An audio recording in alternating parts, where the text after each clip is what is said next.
Good morning, everybody, and welcome back to the channel. I'm Lauren, you're watching the Valentines, and today I'm putting together a fall bouquet, very colorful bouquet, in this picture here for a centerpiece for my table. I have foraged a lot of this, and then some of it has also come from my garden too. And what I thought was fun about this video is it's really a hodgepodge of different things that I usually don't include in my bouquets.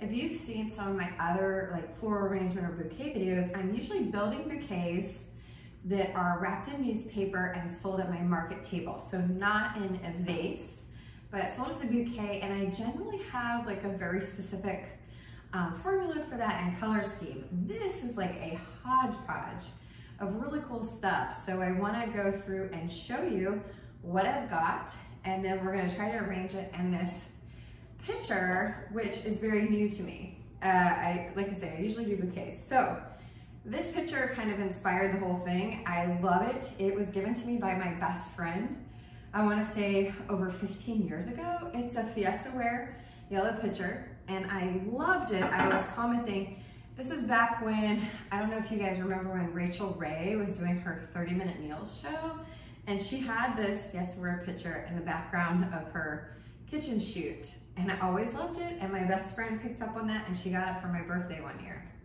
So I couldn't help but notice how much it kind of goes with goldenrod. So that's the first thing I'm gonna pull out of here. This goldenrod, see how beautiful? I foraged this from the beach at our community center. It was growing kind of all along where the sea oats grow and the sand dunes, and I actually have some footage of this that I'm gonna put in for you guys because I want you to see how many wasps and bees and other pollinators are on this. This time of year, the pollinators just absolutely love it. And so I was, careful. I only got a couple sprigs, and I really had to be careful not to get stung. I don't ever mind a honeybee, as you guys know, I'm a beekeeper, but some of these wasps were a little unfriendly looking. So I'm gonna use this as my main filler, kind of like a base color. And I'm gonna try to judge how I want my stem height to be here and get some of these cut down. Now goldenrod, you can find this really all over the country in the early fall. And it's one of the last plants that really keeps the bees sustained. I certainly collected a ton of it in Virginia, and I actually usually make oil from it because it's such a good application for skincare. Has some anti-inflammatory and anti-infection properties. So that's why I just love goldenrod. I'm not doing that this year because I still have quite a lot of the oil left, and we'll be making salves from it again. So like I say, this is going to be my main filler. And when I make arrangements, I actually enjoy starting with the filler. It just helps me know that I've got a really full bouquet, and then I can fill in with the rest.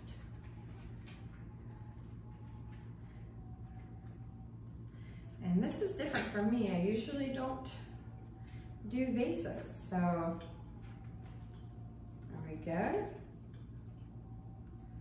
Very beautiful. Great, got my goldenrod base. I'm gonna cut the stems down just a little bit more.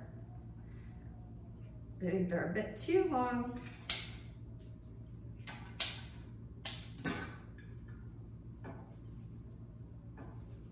Oh, now we're talking.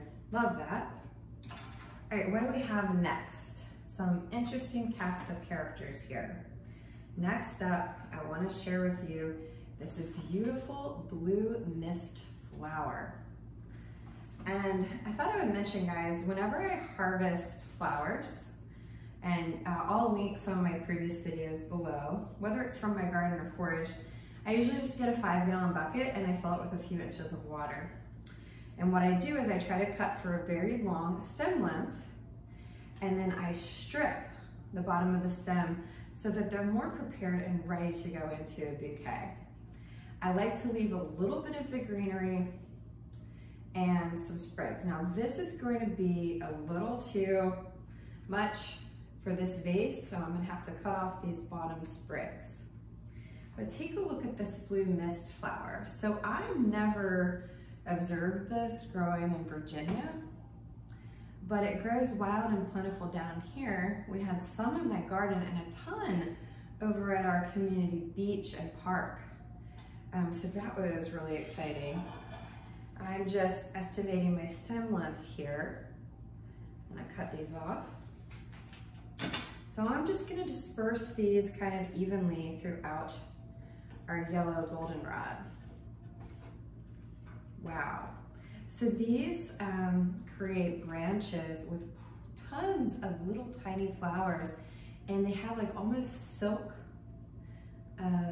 thread-like looking petals, and they're very ethereal, they're very delicate, just beautiful. I'm really happy that I found this.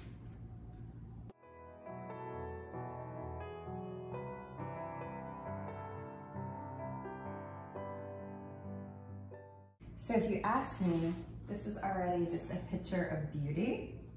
I would put this on the table by itself with the beautiful yellows and blues. Maybe add, maybe make it a little more full. But it's starting out to be quite lovely, so let's add some more. Now I must address this next. Look at this. This is one branch of Pampas Plume Celosia. So Celosia is in the Amaranth family. I grow this myself. I get the seeds from Johnny's Seeds. And the Pampas Plume mix has a couple things. It has this color, a lighter pink, as well as this more straw color. So I saw this in the garden and I picked it because it was kind of begging to be a focal piece. So I'm gonna try and put this guy right in the middle. I do have a couple other things that are good candidates for focal pieces, so that's how I'm like, oh, this might be a bit more of a hodgepodge in the bouquets that I make. But as we get into the fall here, there's not as many options, there's not as much abundance, so I want to use everything beautiful that I found.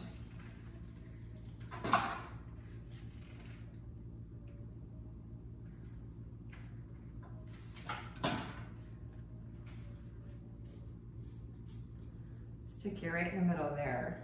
Woohoo! And this also is just so feathery and fun. Yeah, that adds a whole different element to it. So up next, here's something else fun. These are okra. We grew a bunch of okra this summer, and I had one plant that I hadn't ripped out yet, and I was just kind of letting the pods go. So really they're more woody, they're not good to eat anymore. I prefer to harvest them when they're tender and young. But these are beautiful for arrangements. You can dry these. People do all sorts of things with dried okra. So I do still have some on the plants out there, so I'll probably hang them outside, hang them upside down and dry the rest. But for now, I'm gonna put these throughout because they're really ornamental and beautiful.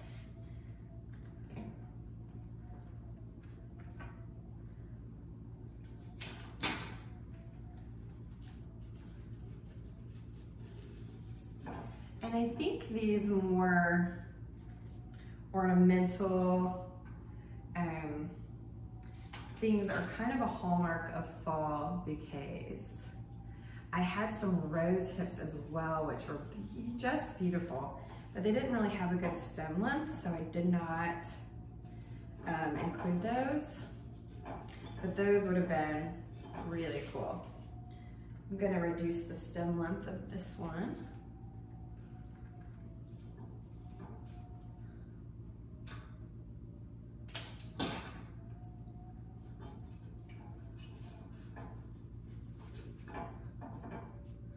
And I've got one more. Add this towards the front. A little bit lower on this guy too.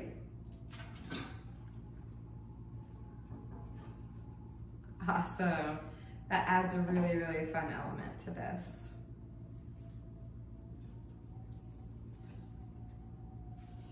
Let's continue and see what else we have in our bucket. Okay, now I'm going to add this as a focal piece in the middle as well with a Pampas Plume Celosia. This is just a beautiful sprig of purple basil. It's gone to flower, it's really lovely, and it smells fantastic. So we're going to let that guy be friends with the Pampas Plume. So we'll have a spike element and a color element on both sides, depending on which side you're viewing the bouquet from. And that adds a beautiful dark rich fall color as well. Next up, I've got a few spikes of this other Pampas Plume Celosia. I'm just gonna put it on either side of the middle, and it will kind of round out the shape here. Oh yeah, I'm liking that. Beautiful. Side note, I don't know if you guys can hear that howling in the background. That is our wind howling and whistling. It's a really windy day, and the bay is super rough and choppy. Oh, I found one more okra. Let me put that on this side. Oh, that worked out perfectly.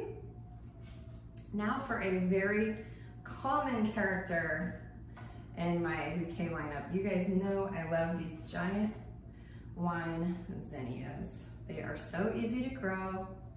They're from my garden, and they have been a staple in my bouquets. So we'll be adding several of these.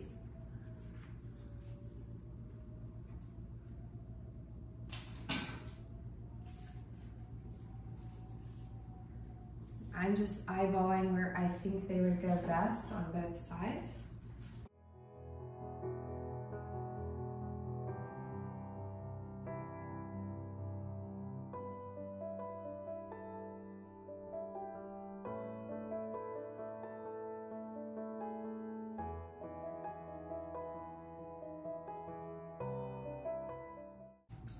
So lastly, I've just got some filler flowers. And most exciting, this is my first ever sprig of straw flowers that I have ever harvested. They're so beautiful, and I've been wanting to grow these for a long time. So I'm just gonna find a place for this one back here. It's by itself. It's the only one I have, but it's gonna be beautiful. It's a beautiful burgundy color. And then I've got some zinnias. These are zinnias that I've grown from a mix called the Sultan mix. And there's pink, yellow, and red. So I'm just gonna fill in with the rest of these, and that will be kind of the last element to our bouquet here. Oh, one of these is like a deep orange, actually. That's quite beautiful.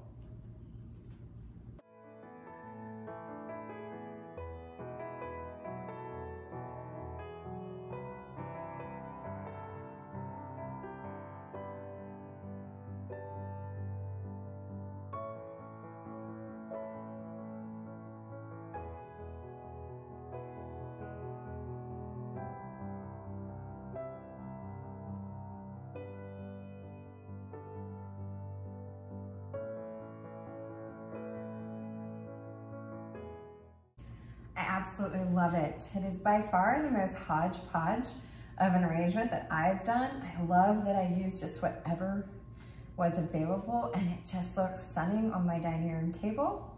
And this time of year, it's just amazing to bring in some bright elements from the outside, some fall colors in this time of year where the days are getting shorter and darker. So I hope that this video was entertaining to you. I hope it inspired you to go out and make your own arrangement, and please come back for more videos.